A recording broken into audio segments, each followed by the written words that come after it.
Bonjour, mon nom est Micheline Petit et avec le temps des fêtes qui arrive, je veux vous inspirer aujourd'hui à sortir de l'ordinaire et à faire des emballages cadeaux vraiment uniques, vraiment différents cette année.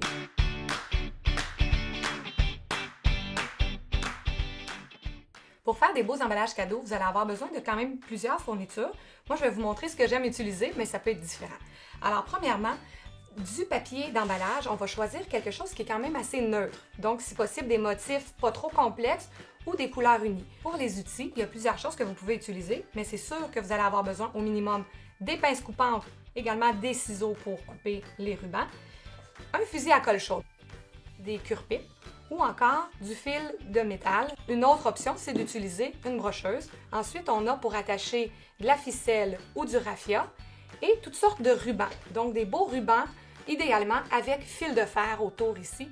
J'utilise beaucoup dans mes paquets cadeaux de la jute. C'est très à la mode. Il en existe toutes sortes de teintes, de belles textures, comme par exemple ici avec de la dentelle ou ici une jute plus foncée, plus naturelle. Mes décorations principales, des gerbes de fleurs, du sapinage, des cocottes, des petites feuilles, des baies, donc tout ce qui va faire la différence sur le cadeau. Et pour terminer, des étiquettes qui peuvent être faites main ou que vous pouvez vous procurer, toutes faites comme ça, pour identifier évidemment à qui va s'adresser le cadeau. J'ai d'abord emballé ce paquet avec du papier craft. Pour faire tenir mes bouts de ruban ensemble, j'ai simplement utilisé une brocheuse. C'est rapide et efficace. J'ai aussi agrafé des tiges de feuillage doré et de perles directement sur les rubans. Ces pics floraux sont faciles à placer parce que leur tige est métallique, donc très flexible. Ma décoration principale, un poinsettia tout brillant, était déjà montée sur une pince. Ça, c'est la méthode de la paresseuse pour décorer n'importe quel cadeau. Finalement, j'ai attaché une étiquette sur laquelle j'ai écrit mes vœux de fête. Remarquez qu'une étiquette brune sur un papier brun, ça ne ressort pas beaucoup. Alors, un petit truc, c'est de prendre de la peinture blanche ou de l'encre et de venir faire le tour comme ça ici. Vous allez voir que ça va mieux le mettre en valeur. Également, vous pouvez faire ça sur d'autres ornements. Par exemple, ici, je l'ai fait sur du sapinage ou même encore directement sur les cocottes et je pourrais en mettre sur les baies. Donc, ça fait un peu une fausse neige qui va sécher en quelques minutes. Et voilà.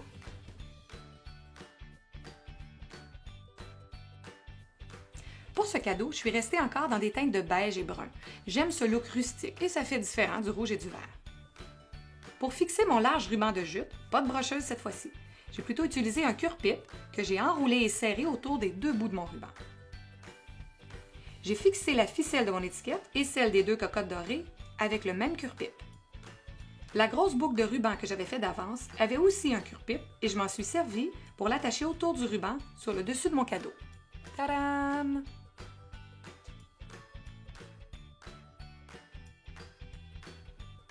Pour cette boîte emballée de papier craft, je voulais un style très féminin. Ce serait le genre d'emballage que je ferais pour offrir un cadeau de mariage ou pour la fête d'une bonne amie. D'abord, j'ai taillé un ruban de jute et de dentelle et j'ai fixé les deux extrémités ensemble avec de la colle chaude. Mais attention, pas de colle sur le papier d'emballage.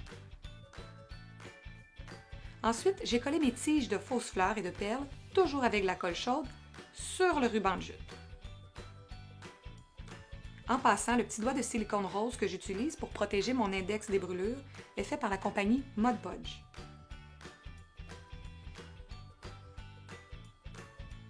J'ai superposé deux autres rubans que j'ai collés de la même façon. Vous pourriez aussi utiliser des bandes de tissu. J'ai aussi ajouté une étiquette blanche retenue par une ficelle de jute.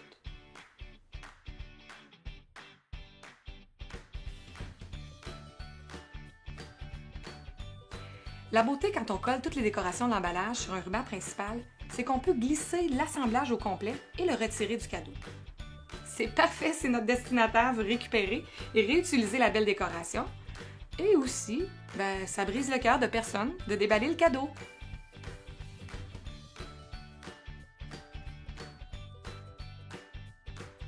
Lorsque j'ai un cadeau à offrir, j'aime bien utiliser une jolie boîte, si je peux, comme cette boîte à photos blanche. C'est une étape de moins, hein? Pas nécessaire d'emballer la boîte avec du papier. Il suffit de décorer le couvercle. Moi, j'ai taillé une pièce de jute imprimée et j'ai pris soin d'effilocher les rebords en tirant sur les fils. J'ai collé ma retaille avec un peu de colle chaude. J'ai fixé du raffia directement sous le couvercle de la boîte. Le destinataire pourra donc l'ouvrir sans défaire le bel arrangement. J'ai utilisé du papier collant pour retenir le raffia en place. J'ai ensuite ajouté un ornement de belles plumes monté sur tige de métal. Pour le fixer sur la boîte, j'ai simplement tordu le fil métallique pour l'enrouler autour du raffia. J'ai retiré la magnifique fleur d'une gerbe florale, mais avant de la coller sur le couvercle avec de la colle chaude, j'ai ajouté un peu de raffia et une étiquette.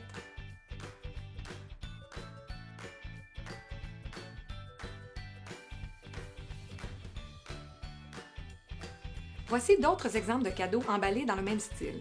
Profitez des soldes pour faire des réserves de pics floraux à bas prix. Si vous les agencez avec de beaux rubans colorés, je vous garantis que vous pouvez utiliser des fleurs de Noël durant toute l'année.